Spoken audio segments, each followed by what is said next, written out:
Hello guys! Ngayong araw ay nakaprepare na naman si chef ng ulam namin. So yan, dahil magsasabaw daw siya ng isda at magkikilawin na naman siya ng yellowfin daw. Hindi ko na na-video yung buong isda, kaya yan na lang, may bawas na kasi nahati na niya. Para sa sabaw na isda, nagpakulo lang kami ng tubig. Tapos ilalagay mo na yung mga gulay. Syempre nilagyan na rin namin yan ng asin at pampalasa. Kumulo na nga, kaya ilalagay na namin yung isda. Madali lang yan lutuin guys kasi hintay ka lang ng 15 minutes, luto na yung isda. Kapag naluto naman na yung isda, pwede mo na rin ilagay yung malunggay. Napaka-healthy na ulam yan guys, lalo na kapag mahilig ka sa sinabawan na isda. So, yun na nga at hinahalo na ng asawa ko yung nahiwa niya na pangkilawin. Ang halo ng kilawin na yan ay pipino, bell pepper, mangga, tapos nilagyan pa ng sibuyas. Saka yan, nilalagyan na rin namin ng pampalasa na asin. Syempre, hindi mawawala ang pampalasa ni chef na konting asukal para mag-balance daw yung lasa ng bawat pagkain. Tapos, ihahalo na namin yung napiga na kalamansi. So, ilang pirasong kalamansi, depende po yun sa inyo kung gaano kaasim yung gusto nyong kilawin. At para sumarap din, hinaluan namin itong favorite naming Marca Piña na suka. Hindi po to sponsored guys, yan talaga yung ginagamit namin. O kita nyo naman, 'di ba? May mga buo-buong sili pa yan. Pagkatapos, hahaluin mo lang hanggang mag-mix yung mga suka at saka yung ibang ingredients niya.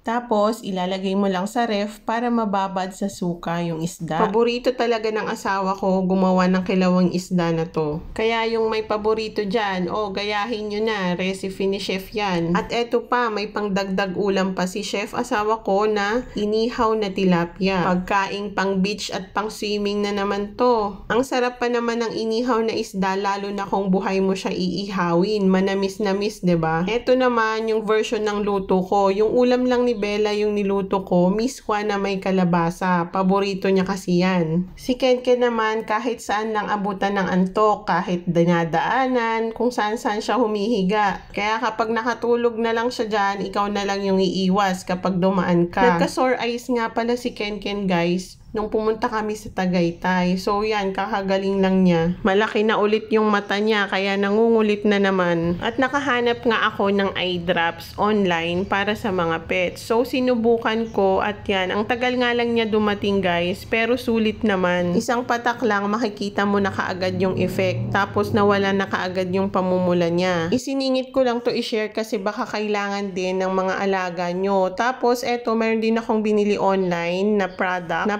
panglinis din ng mata. Nakakatanggal din siya ng pamumuta. May instruction naman dyan kung paano gamitin. Ilalagay ko na lang yung link kung saan ko nabili para kung sakaling magustuhan nyo rin. So yan, luto na nga yung sinabawang isda at kakain na kami. Ayan na yung itsura ng kilawin na isda. Hindi na siya hilaw kasi naluto na siya sa suka. So hanggang dito na lang guys. Salamat sa panonood.